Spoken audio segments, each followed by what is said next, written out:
उत्तराखंड क्या तुम्हारे बाप की बपौती है?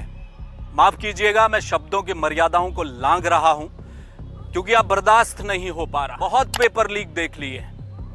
उत्तराखंड तुम्हारे बाप की बपौती है जहां तुम सरकारी नौकरियों का सौदा करोगे।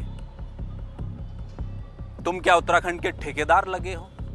12 लाख 15 लाख में सरकारी नौकरियां ठेके पर उठाओगे। हो कौन तुम भाई? किसने दी तुम्हें इतनी ताकत? किसने दी तुम्हें इतनी छूट कि तुम उत्तराखंड के बेरोजगार युवा नौजवानों के भविष्य को तय करने बैठ जाओगे? कहां से मिल गई इतनी ताकत? वो उत्तराखंड जिस उत्तराखंड में नकल विरोधी सख्त कानून लाया गया है और उस कानून का कितना भय है पेपर माफियाओं को, यह तो पता चल गया। क्या हुआ? पेपर शुरू हुआ नहीं, लोगों के हाथों में बाहर पेपर पहुंच गया। पूरे उत्तराखंड में घर घर में पहुंच गया, मोबाइल से दिल्ली मुंबई तक पहुंच गया। कैसे? और उसके बाद सरकार का जो रवैया सामने आया, जो अमला सरकार की फेस सेविंग पर जुट गया, उसने सरकार की जमकर चौतरफा छिछालेदार कर दी। बेरोजगार युवा सड़क पर बैठा है मेरे सामने, ठीक यहीं पर।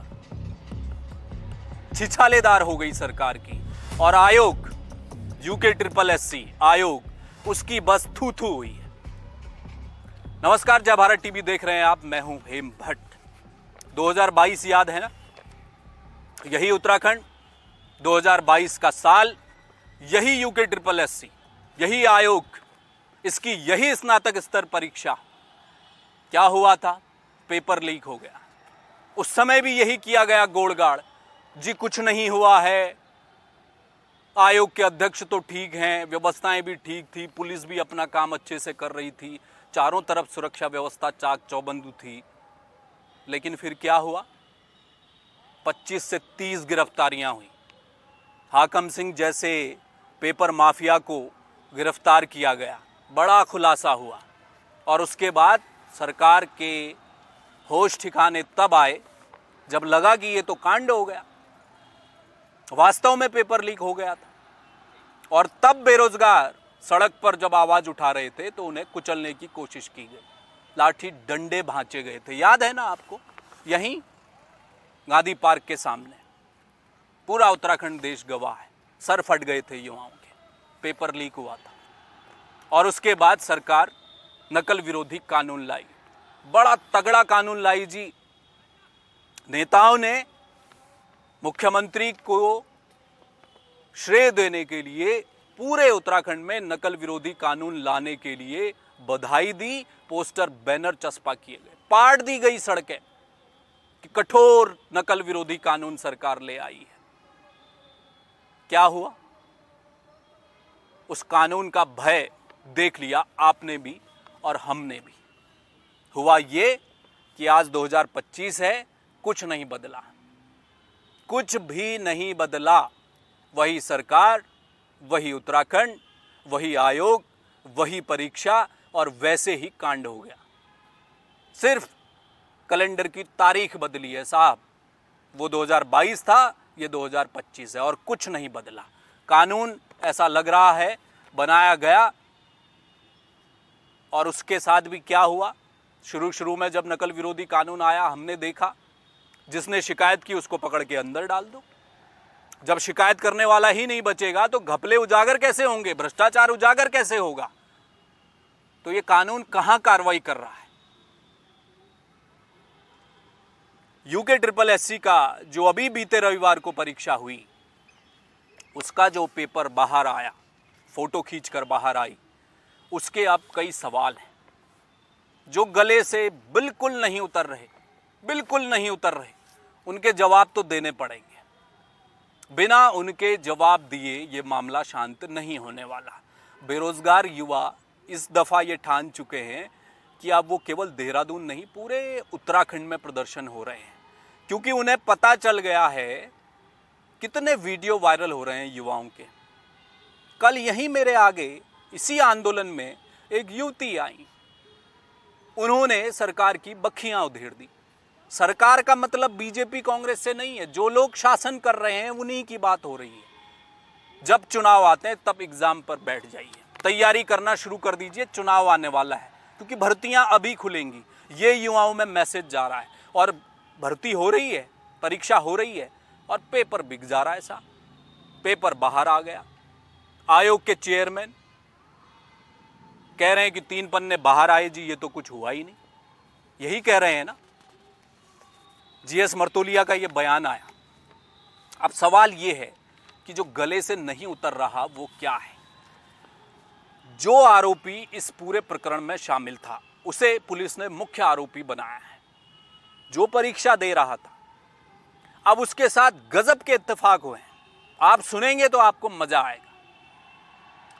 वो आदमी पेपर देने गया, उसको पता था कि मुझे क्या करना है। वो पहले से अपनी पूरी प्लानिंग करके हरिद्वार के उस सेंटर में घुसा। और कहां से? बैकडोर एंट्री की साहब उसने। जो पता चल रहा है अब तक मीडिया में, जो चीजें आई हैं, गिरफ्तारी उसकी हुई है मुख्य आरोपी की कल ही।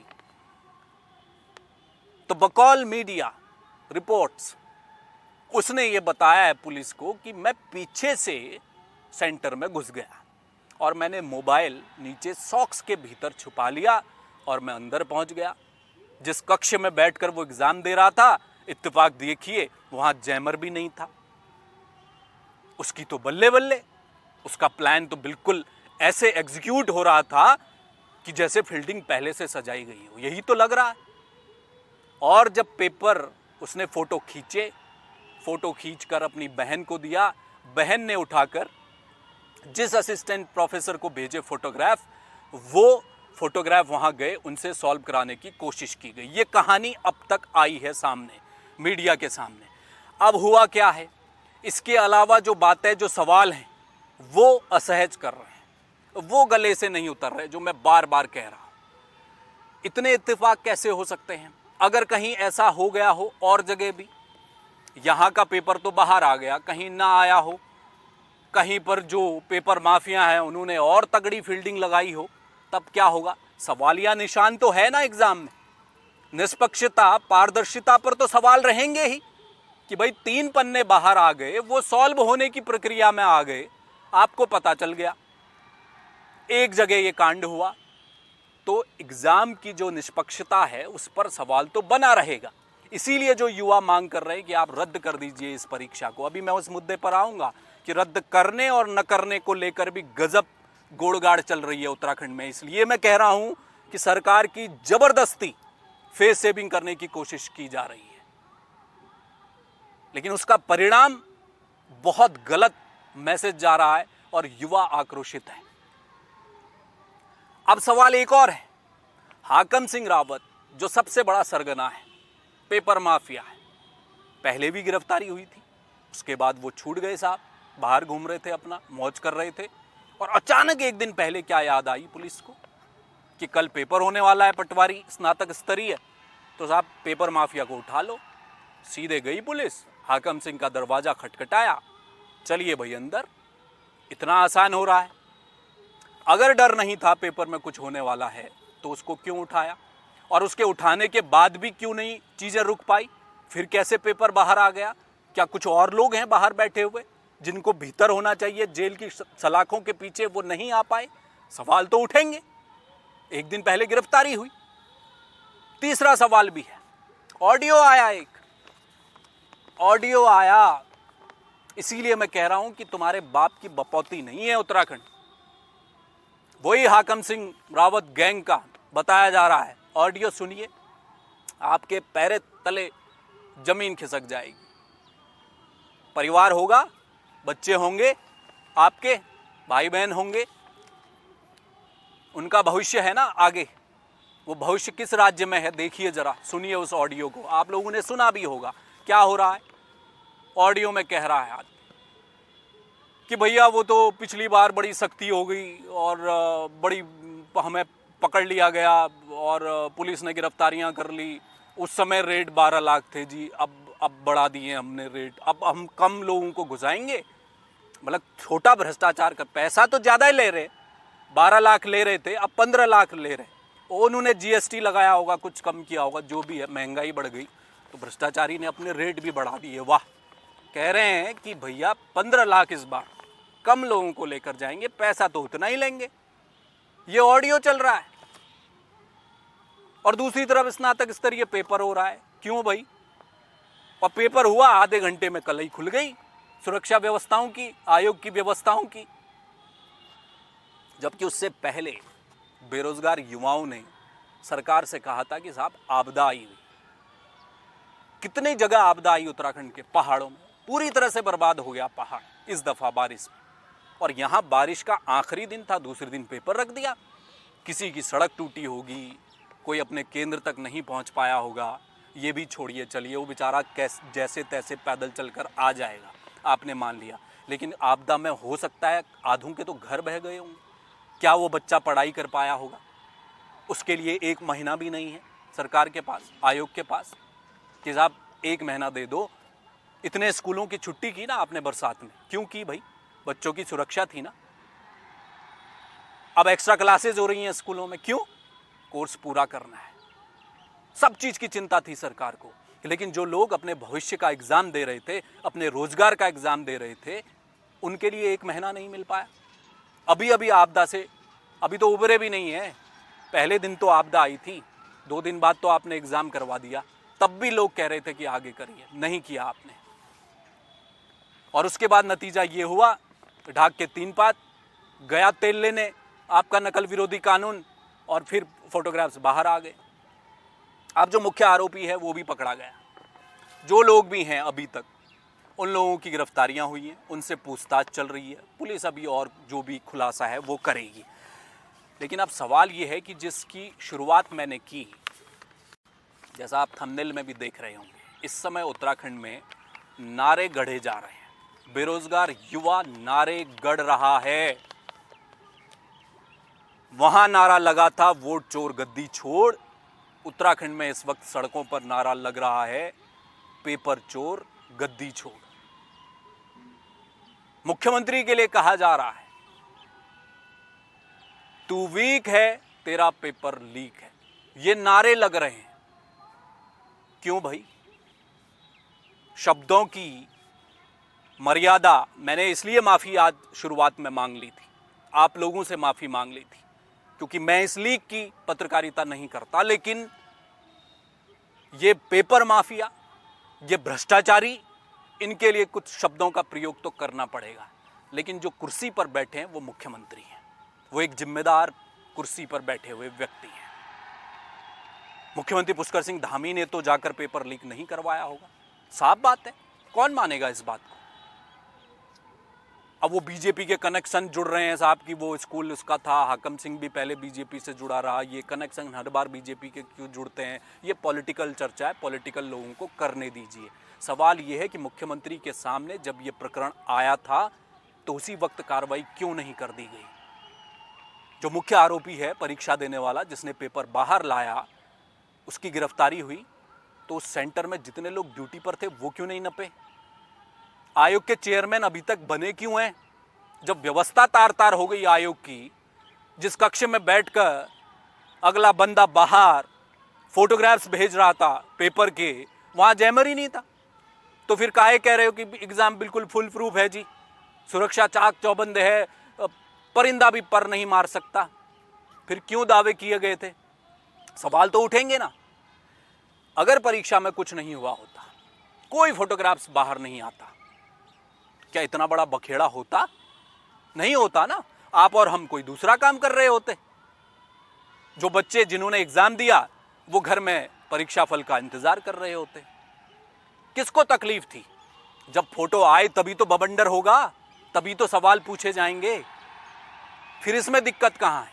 फिर सरकार की फेस सेविंग की जरूरत क्या है? कल एक प्रकरण और हुआ, कल रात को देहरादून से हरिद्वार तक बवंडर मचा रहा। कोई गाड़ियों के पीछे दौड़ रहा है जी, बसें आ गई, ये हो गया। कई बेरोजगार युवा इधर सड़कों पर दौड़ते दिखाई दिए। पूछा भाई क्या हुआ? पता चला कि जी हरिद्वार से 2 बसें भरकर कॉलेज की आ गए, छात्रों को ले आया गया, धरना स्थल एकता विहार में लाए और वहाँ उनके इंटरव्यू हुए। उन्होंने कहा जी साहब हमने तो परीक्षा दी है, एग्जाम का रिजल्ट तो आना चाहिए। क्या गलत कहा उन्होंने? बिल्कुल सही कहा है। लेकिन उन्होंने परीक्षा दी थी क्या? वो वही हैं जो परीक्षा देकर आए? मैं कह रहा हूं जो देकर भी आया, क्या वो खुलकर सामने आएंगे बच्चे? उनको आना भी चाहिए और कहना भी चाहिए। कौन नहीं कहेगा कि मैंने पूरी तैयारी की थी, मैंने मेहनत की थी, मैं एग्ज़ाम देकर आया हूँ, अब मुझे रिजल्ट चाहिए। हर बच्चा कहेगा यही, क्यों नहीं कहेगा? पढ़ने वाले बच्चे हैं साहब। आपके उत्तराखंड में तो नियुक्तियां ही नहीं होती। कई लोग सरकार की फेस सेविंग के चक्कर में आज बड़ा बड़ा इतिहास लिख रहे हैं सोशल मीडिया में भी कि साहब एनडी तिवारी के ज़माने में इतने स्कैम हुए, पेपर स्कैम। उसके बाद मेजर भुवनचंद खंडूरी जी आए तब ये हुआ, निशंक के टाइम पर ये हुआ, बहुगुणा आए तो ये हुआ, हरीश रावत के टाइम पर ये हुआ, त्रिवेंद्र आए तो ये हुआ था। सब लेखा जोखा दे रहे हैं। अब ये कंपैरिजन का वक्त है। अतीत में जो कुछ हमारे साथ हुआ है उसका दर्द हमें कचोटता है, लेकिन वर्तमान में जब हमें चोट लगती है तो मुंह से चीख निकलती है, जो इस समय बेरोजगार युवाओं की उत्तराखंड में निकल रही है। उनकी चीख भी नहीं सुनिएगा। अब ये हालत भी उत्तराखंड में आएंगे, ऐसा तो नहीं सोचा था। तो ये चीजें हुई हैं। अब ये तमाम सवाल जो मैंने आपके सामने रखे उनके जवाब मिलने बाकी हैं। अब ये कहा जाता है ना, घर में जब आग लगती है तो घर का मुखिया अपने घर को छोड़कर नीचे मोहल्ले में घूमकर बयानबाजी नहीं कर रहा होता, वो जाकर अपने घर की आग को बुझाता है और समय रहते उसे आग बुझानी होती है, वरना घर जलकर खाक हो जाएगा। मुखिया, पता चला मुखिया भी जल गया। तो समय रहते आग बुझाइए।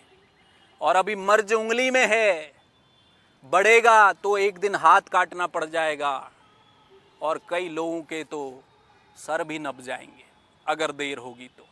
इसलिए जो कार्रवाइयां करनी है, जो मैसेज देना है सरकार के स्तर पर देना चाहिए था, वो नहीं दिया गया है। निष्पक्षता पर सवाल है, पारदर्शिता पर सवाल है उस परीक्षा की, तो उसका जवाब तो मिलना चाहिए। और उत्तराखंड में मंत्री, विधायक, बड़े बड़े अधिकारी, इनके बच्चों ने अगर ये परीक्षाओं की तैयारी की होती, ये गरीबी देखी होती और इन परीक्षाओं के लिए अपनी जद्दोजहद की होती, सड़कों पर आंदोलन किया होता, एक एक नियुक्ति के लिए मैंने सालों यहाँ बैठे धरना देते युवाओं को देखा। अगर इन मंत्री, नेताओं, विधायकों के बड़े बड़े लोगों के बच्चे अगर ये परीक्षाओं की तैयारी कर रहे होते तो इन्हें पता चलता वो दर्द क्या होता है एक बेरोजगार युवा का। उसके सामने पैसे के दम पर जब उसका भविष्य, उसका रोजगार छीन लिया जाता है,